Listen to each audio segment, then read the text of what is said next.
Nanganganib na mawala ng kabuhayan ng libo-libong motorcycle taxi drivers kung hindi mailulusot ngayong 19th Congress ang panukalang Motorcycle for Hire Act. We're hoping to beat the deadline which is bago mag-bow out ang 19th Congress. Sana maipasa na po nila.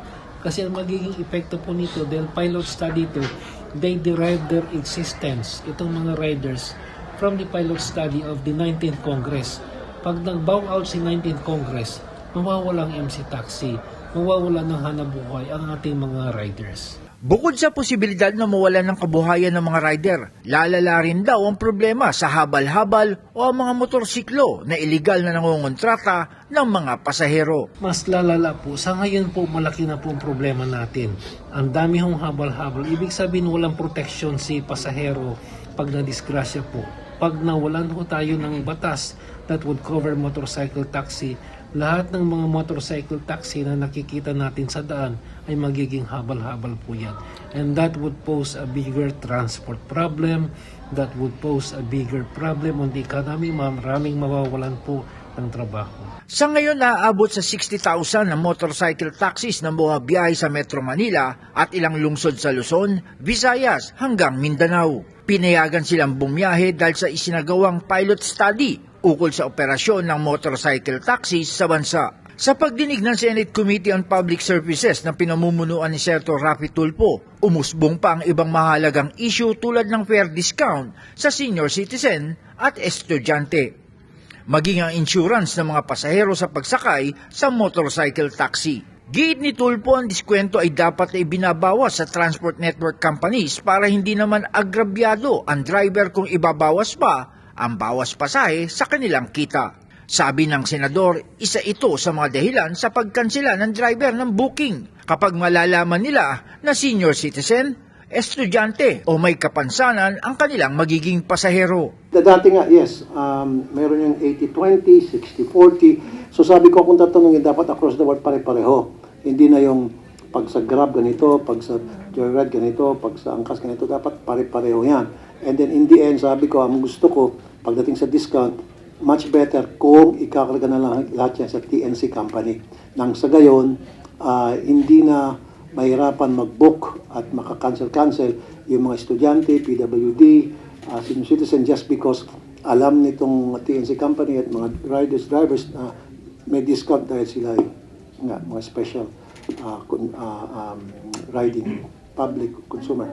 Bago ang pagdinig, kinalampag ng daang-daang motorcycle taxi drivers ang Senado para sa agarang pagpasa ng panukalang Motorcycle for Hire Act. Kapag ito ay naligal, tuluyan ang makikinabang ang pasahero, ang rider, ang kumpanya. Magbabayad na sila ng buwis, magkakaroon na ng tamang insurance sa mga rider, magkakaroon na ng proteksyon ng mga mananakay na tumatangkilik ng alternatibong transportasyon na to. Ito yung pagkakataon na makita natin makalipas ang 5 taon na ang hanap buhay na to ay papakinabangan ng mamamayang Pilipino. Diin ni maglunsod, dapat ay sapat na ang 5 taon na pilot study ng gobyerno sa operasyon ng motorcycle taxi. Kaya't anya, para hindi sila mawala ng kabuhayan at magutom ang kanilang pamilya o maasa sila kay Tulfo sa pagpasa sa Senado ng panukala. Wala pa sa amin siyang commitment pero nagsabi siya na hindi niya raw na banaagan. Hindi niya nakita itong panukala na to. Kaya ngayon, magbabawi daw siya. Ngayon, ang hiling lang namin sana, Senator Tulfo, kung talagang magbabawi ka sa aming mga riders, simple lang, aprobahan ang panukalang batas. Batid ni Tulfo na kalaban na rin nila ang panahon dahil ilang sesyon na lamang ang Senado. Habulin ko na para sa 19th Congress maipasa yan dahil kawawa din naman itong mga rider at ito yung mga MC taxi dahil napakatagal na nag-antay. Puro na ng pilot study, nakabinbin. And yung isang nga dyan, nagwala na, sinisisi na yung gobyerno, tamad daw, etc. So, gagawin ko lahat this time. Kasi nakabinbin yun for so many years na, more than 5 years. So, hopefully, kakayanin natin, habulin natin. Si Senator Grace Poe, ang dating namuno sa Public Services Committee, inamin na sobrang tagal na ang panukala at ito naman anya ay dahil sa mga sumusulpot na issue sa industriya. Initially kasi, we had to work for the pilot study report.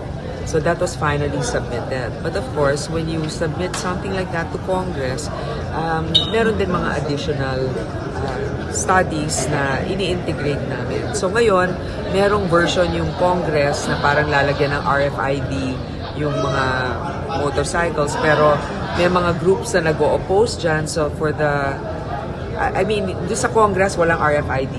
Dito sa Senate, meron. So yung mga nuances na ganyan na kailangan naming launchahin.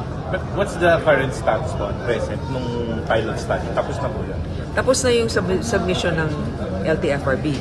Pero nakikita naman natin na habang nagkakaroon ng pagdinig, may mga bago pa rin usapan na hindi pa rin nasasama din.